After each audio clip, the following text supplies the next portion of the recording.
Mari kita berdoa sekali lagi memohon pimpinan Tuhan waktu kita membaca dan merenungkan firman Tuhan. Tuhan, terima kasih kami boleh datang hari ini dan beribadah kepadamu. Kami boleh menyanyikan pujian ya Tuhan bagimu. Dan sekarang ya Tuhan kami akan membaca dan merenungkan sebagian dari firman-Mu. Tuhan, betapa kami membutuhkan tuntunan firman-Mu. Tuhan, buka hati dan pikiran kami, Tuhan kuasai, dan Tuhan bekerjalah dengan leluasa di antara kami. Di dalam nama Tuhan Yesus kami berdoa, kami menyerahkan waktu di depan kami. Amin. Selamat siang saudara. Saudara, mari bersama kita meneruskan seri khotbah dari Mazmur Nyanyian Ziarah, dan hari ini kita membahas dari Mazmur 131. Mazmur 131. Saudara boleh melihat di Alkitab masing-masing, dan saya akan membacakan bagi kita dari Alkitab versi TB2. Mazmur 131. Demikian firman Tuhan. Nyanyian ziarah Daud. Tuhan, aku tidak tinggi hati dan tidak memandang dengan sombong. Aku tidak mengejar hal-hal yang terlalu besar atau hal-hal yang terlalu ajaib bagiku. Sesungguhnya aku telah menenangkan dan menentramkan jiwaku seperti anak yang disapih dekat ibunya. Ya, seperti anak yang disapih demikianlah jiwaku dalam diriku. Berharaplah pada Tuhan, hai Israel, dari sekarang sampai selama-lamanya. Sampai sedemikian jauh pembacaan bagian firman Tuhan. Saudara, Charles Spurgeon pernah berkata, Mazmur 131 ini adalah salah satu mazmur yang terpendek untuk dibaca, tetapi salah satu yang terpanjang untuk dipelajari. Hanya 3 ayat saudara di dalam Mazmur 131. Dan pada waktu tadi kita membacanya, saudara pasti juga menangkap bahwa pesannya sangat sederhana, tetapi sebetulnya sangat sulit untuk dilakukan. Nah saudara, saya ingin mulai dengan memperlihatkan beberapa foto ini kepada saudara. Foto anak-anak baby yang digendong oleh orang tuanya. Nah, saudara, semua orang tua, papa atau mama dan semua orang yang pernah mengasuh anak akan familiar saudara dengan adegan-adegan seperti ini. Bayi yang sedih atau mungkin marah atau mungkin lapar atau mungkin takut. Sebetulnya semua orang hanya bisa menebak saudara karena tidak pernah terlalu yakin apa yang terjadi. Nah, satu-satunya saudara yang kurang realistik di dalam foto-foto ini adalah mamanya terlalu tenang, begitu ya. Biasanya mesti lebih panik begitu kan. Atau mungkin ini sudah anak ketiga atau anak keempat, sudah biasa. Karena new parents, orang tua baru akan panik. Mau apa sebetulnya anak ini? Sudah dikasih susu, sudah diganti popok, sudah dibaringkan masih nangis, digendong nangis juga, semuanya sudah. Kenapa masih nangis begitu? Tapi saudara, itulah bayi. Dia juga tidak tahu apa yang dia inginkan, dia tidak bisa ngomong apa yang dia mau, dia hanya bisa menangis. Bahkan dia masih belajar bahwa orang yang menggendongnya itu mengasihi dia. Dan akan menyediakan apa yang dia butuhkan. Dia masih belajar percaya kepada mamanya. Tapi saudara lihat ada gambaran yang berbeda di foto ini. Gambaran anak yang puas dengan mamanya. Dia tenang. Karena dia sudah lebih besar, dia tahu mamanya mengasihi dia, dia percaya mamanya akan melindungi dia. Saudara, pertanyaan saya, foto yang mana yang paling menggambarkan hidupmu sekarang? Khususnya dalam relasi dengan Tuhan. Apakah yang ini? Atau yang ini? Yang mana saudara? Saudara, waktu saudara memikirkan hidupmu di rumah bersama dengan keluarga, di pekerjaan dengan segala deadlines, di kampus dengan segala tugasnya, waktu saudara memikirkan relasi dengan orang-orang di sekitarmu, apakah saudara merasa seperti anak yang begini? Mungkin marah, khawatir, takut, sedih, saudara tidak suka dengan apa yang terjadi dalam hidupmu, saudara mungkin marah dengan kehidupanmu atau mungkin marah dengan Tuhan. Mungkin saudara menginginkan sesuatu yang tidak saudara dapatkan atau bahkan saudara tidak tahu apa yang saudara inginkan atau hanya lelah. Sangat lelah. Dan semua itu membuat saudara seperti anak bayi yang Kadang-kadang bahkan mendorong orang yang menggendongnya. Tidak mau begitu. Dia menjerit tapi tidak mau digendong.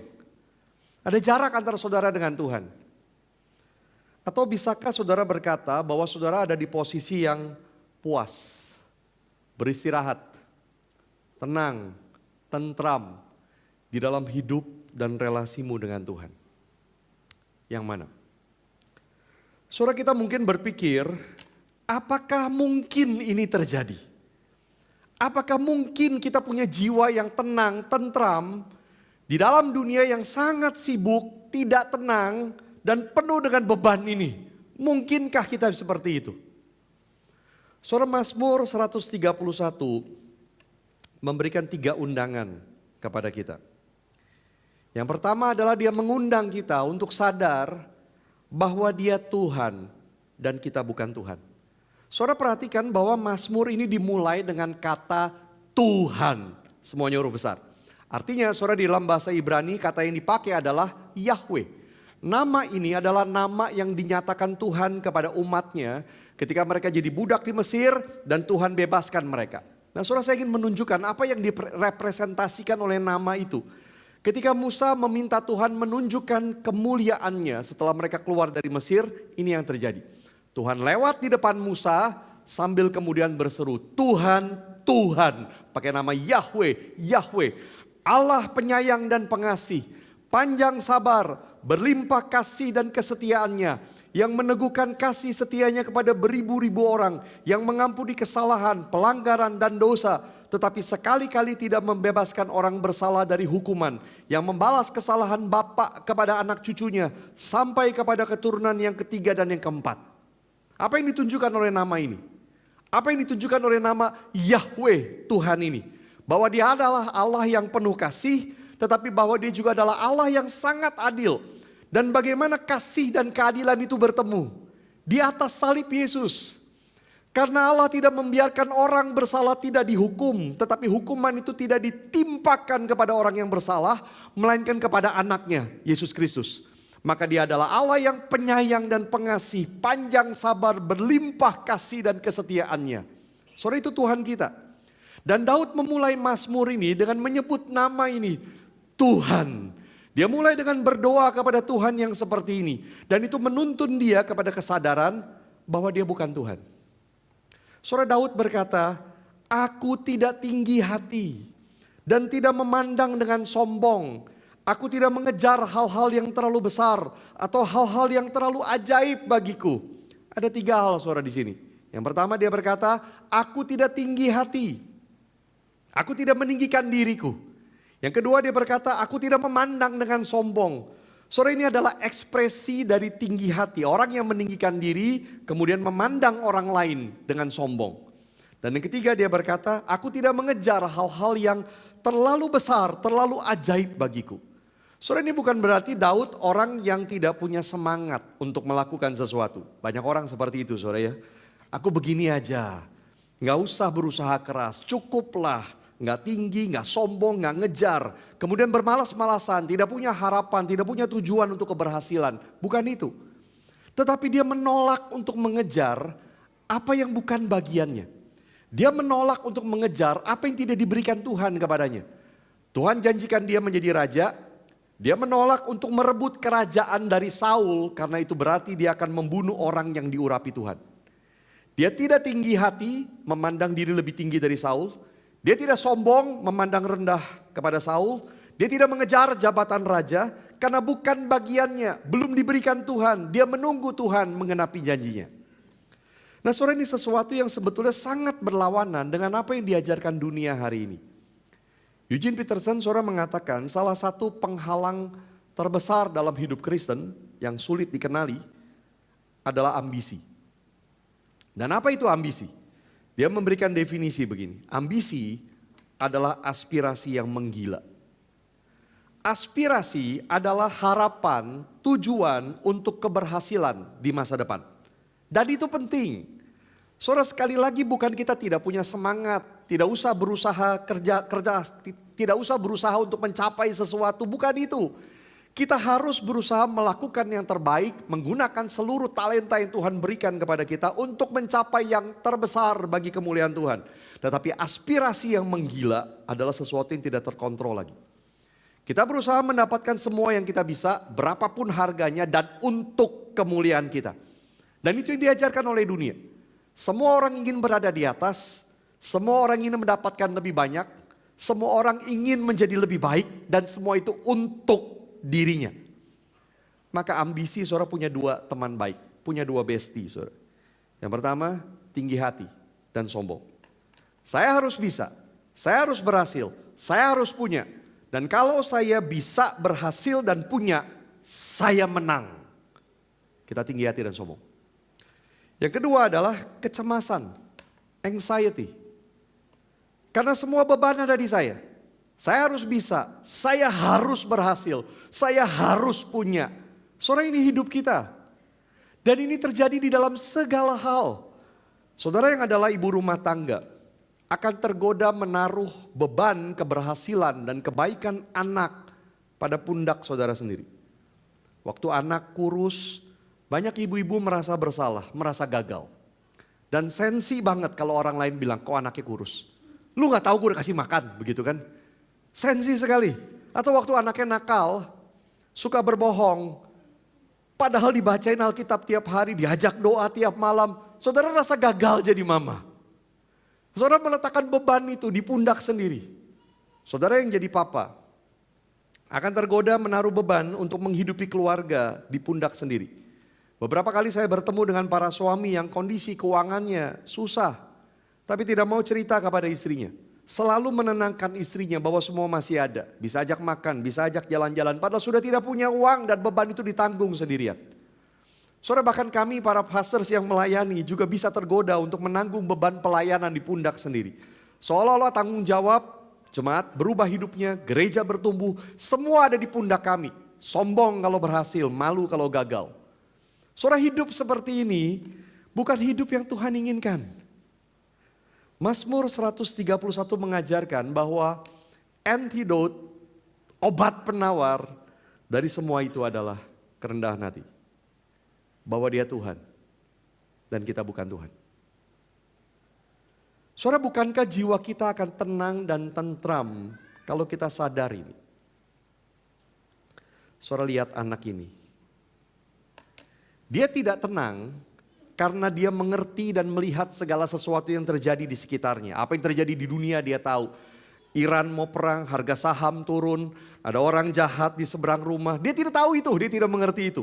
Bahkan dia tidak mengerti apa yang sedang dipikirkan dan dilakukan oleh mamanya. Tapi dia puas, tenang dan tentram karena dia ada di dalam pelukan mamanya.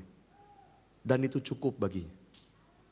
Pertanyaan bagi saudara dan saya adalah, apakah itu cukup bagi kita?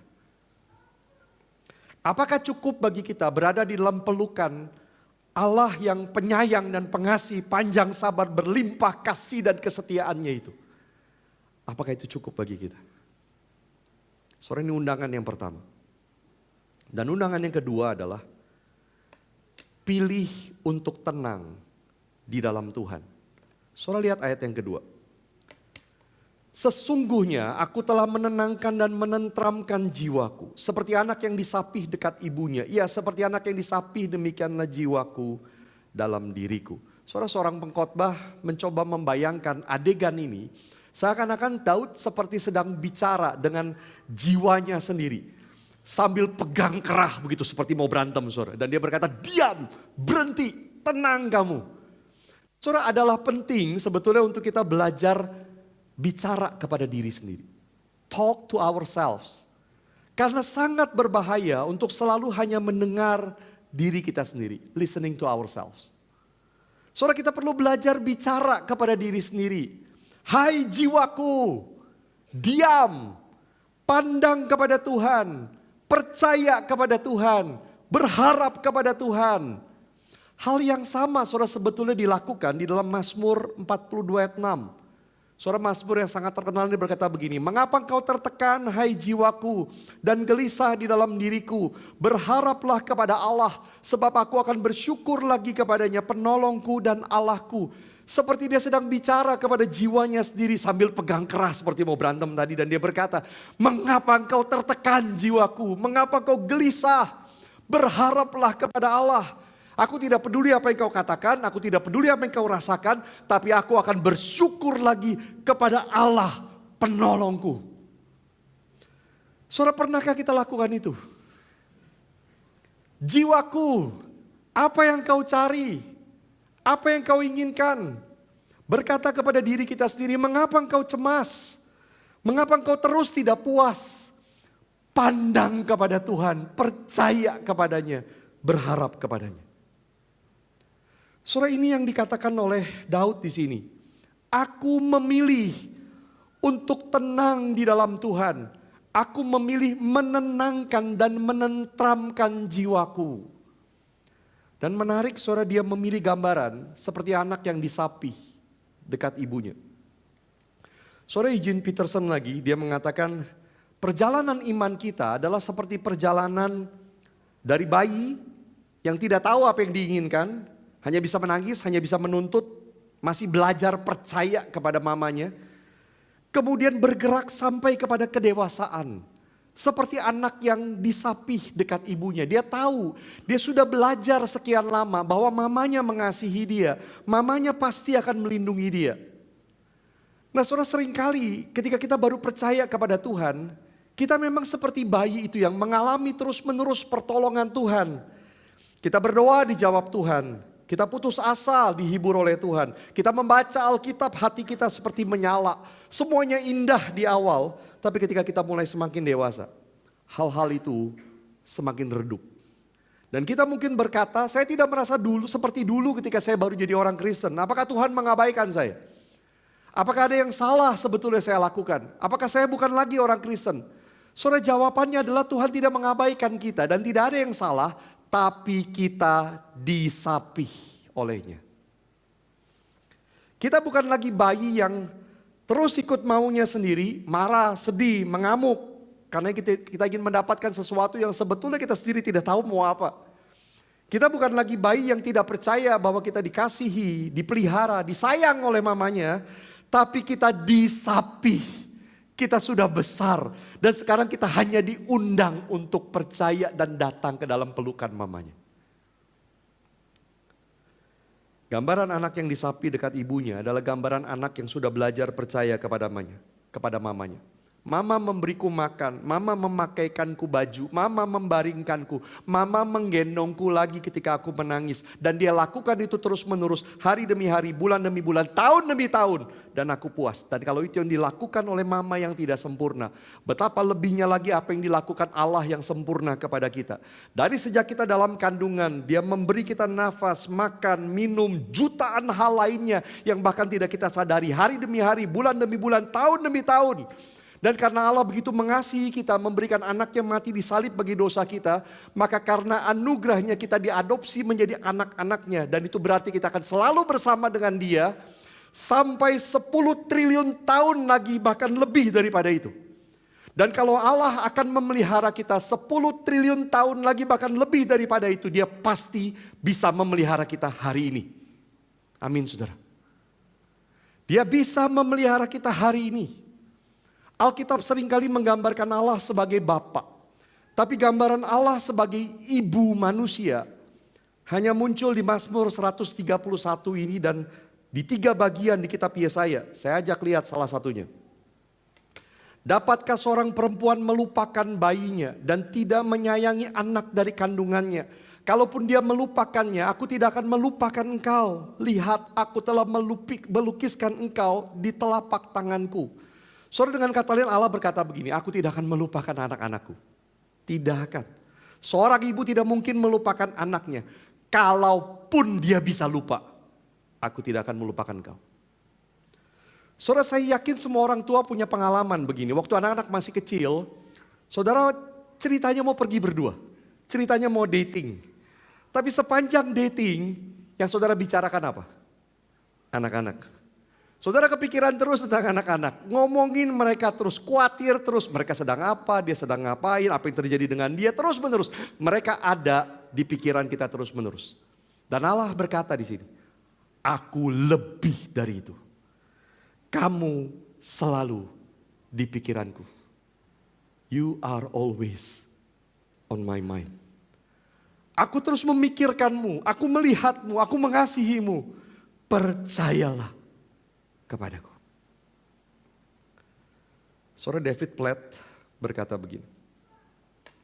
Memilih untuk tenang di dalam Tuhan berarti menolak untuk mencari ketenangan di dalam berhala-berhala palsu. Karena setan akan selalu meyakinkan kita yang dibutuhkan oleh jiwa kita untuk tenang adalah alkohol, pornografi, nonton semalaman.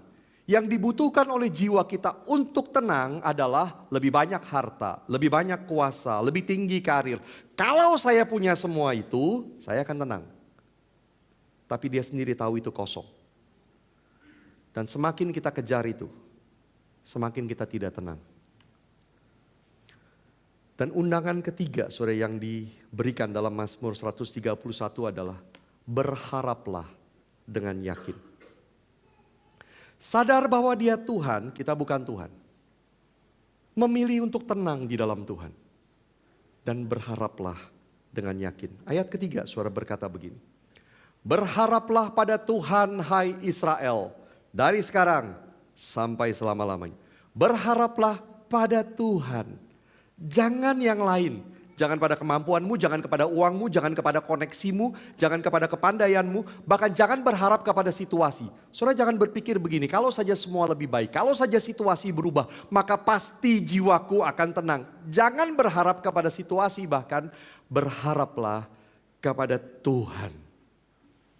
Istilah berharap juga bisa diterjemahkan menantikan. Nantikanlah Tuhan. Nah saudara sejujurnya kebanyakan dari kita bukan orang yang hebat dalam menanti. Kita tidak sabar.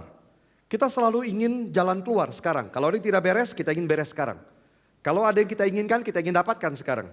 Tapi gambaran anak yang disapi adalah gambaran anak yang percaya dan puas. Tadi saudara Chris menunjukkan satu bagian dari Yeremia. Saudara bagian ini sangat luar biasa. Perhatikan begini. Aku berharap kepada Tuhan. Tuhan itu baik bagi orang yang berharap kepadanya. Baiklah menanti dengan diam pertolongan Tuhan. Berharap, menanti dengan yakin. Tapi jangan pikir semua ini nanti. Saudara jangan pikir begini, oke, saya akan berharap, saya menanti. Nanti Tuhan akan tolong. Tidak, karena Tuhan janjikan ini sekarang, bukan hanya nanti.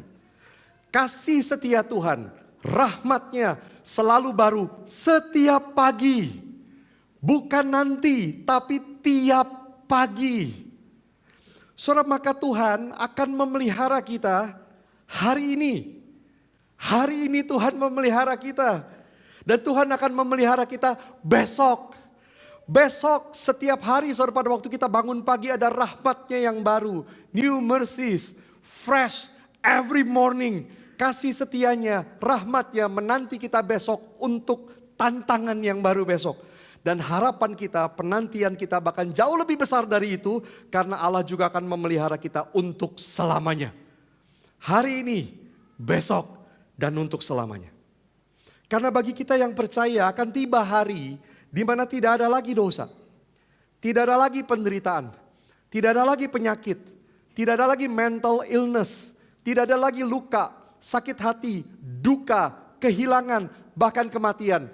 Maka berharaplah kepada Tuhan. Nantikanlah Tuhan dengan yakin. Satu hari nanti Dia akan membawa kita sepenuhnya tenang bersama Dia. Saya tidak tahu apa yang membuat saudara cemas, khawatir, marah, sedih hari ini. Dan saya tidak bermaksud mengatakan 3 undangan ini diajarkan di dalam Mazmur 131 ini akan membuat hidup saudara lebih mudah. Tidak saudara. Tapi justru di situ poinnya. Kita bisa tetap tenang dan tentram. Sekalipun kita hidup dalam dunia yang seperti ini. Sekalipun situasi tidak berubah. Ada ketenangan supranatural tersedia bagi kita di dalam dunia yang penuh kegelisahan, kelelahan. ambisi. Ada ketenangan yang Tuhan berikan dan itu hanya mungkin di dalam Yesus. Saudara, waktu nanti kita tiba di surga, kita melihat ke belakang, kita melihat hidup kita, ada mengalami kesulitan, ada mengalami kelelahan, ada mengalami pencobaan, ada mengalami penderitaan. Lalu kita bertanya kepada Allah, Tuhan, apa yang sebetulnya yang terjadi dulu? Apa sebetulnya yang terjadi? Saya yakin Allah tidak akan berkata, oh saya gak tahu. Oh kamu menderita toh. Saya yakin Allah tidak mungkin berkata begitu. Tapi waktu itu, kita akan melihat ke belakang dan mengerti bahwa Allah ada ternyata di setiap langkah hidup kita di dunia ini. Pada waktu kita susah, pada waktu kita menderita, pada waktu kita dicobai, ternyata Dia ada di situ bersama dengan kita. Dan Dia bekerja di setiap langkah itu untuk mendatangkan kebaikan bagi kita. Maka kita tidak akan menyesal, kita sudah menunggu dan berharap dan tenang di dalam Tuhan. Saudara, ketika membayangkan hidupmu hari ini, khususnya relasimu dengan Tuhan, sekali lagi apakah gambarannya seperti ini? Dunia sekitar kita terus bergejolak dan jiwa kita akan terus cemas. Kita khawatir akan banyak hal, kita takut kehilangan banyak hal, maka kita akan diajak untuk terus berusaha menemukan ketenangan pada berhala-berhala palsu. Kejar uang, kejar karir, kejar popularitas, kejar keberhasilan. Kamu harus bisa, kamu harus berhasil, kamu harus punya. Pekerjaanmu harus berhasil, keluargamu harus tidak ada masalah, keuanganmu harus sangat baik, anak-anakmu semua harus sehat, hidupmu harus punya semuanya. Tapi semakin kejar itu, semakin kita tidak tenang. Kita marah, khawatir, takut, sedih, atau sangat lelah. Allah tidak minta kita sebaliknya. Tidak punya semangat, tidak berusaha lebih keras, tidak berjuang mencapai sesuatu, bukan itu. Tapi sambil kita berjuang, melakukan yang terbaik, sambil kita menyambut undangan ini. Sadar Dia Tuhan, kita bukan Tuhan. Pilih untuk tenang di dalam Tuhan. Dan berharap dengan yakin. Tuhan memelihara hari ini, besok, dan untuk selamanya. 2 reflection question saudara buat kita. Yang pertama, apakah saudara seperti bayi yang tidak percaya itu? Atau seperti anak yang sudah disapih dan percaya kepada mamanya? Cukup ketika berada di dalam pelukan mamanya. Apakah saudara seperti bayi yang tidak mengenal siapa yang sedang menggendong? Saudara menjerit, berteriak, marah, khawatir. Saudara lupa sedang berada dalam pelukan siapa? Allah yang panjang sabar dan berlimpah kasih setianya kepadamu.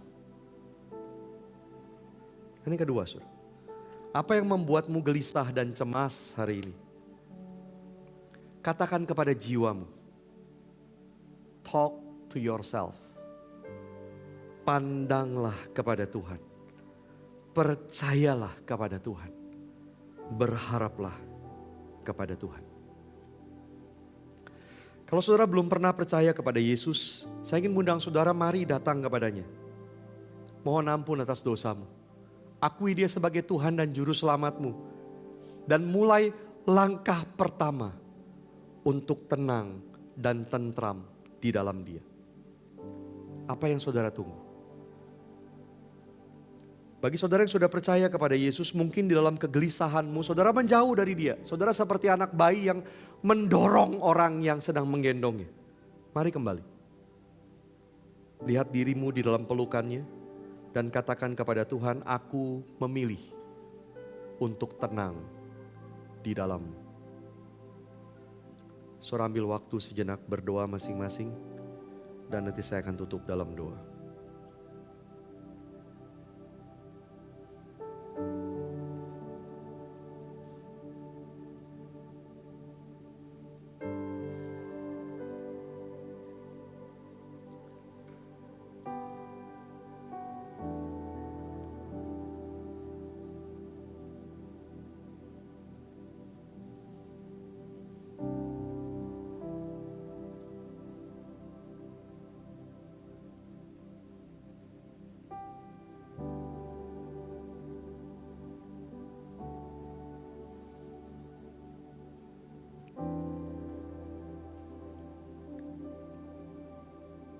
Terima kasih Tuhan.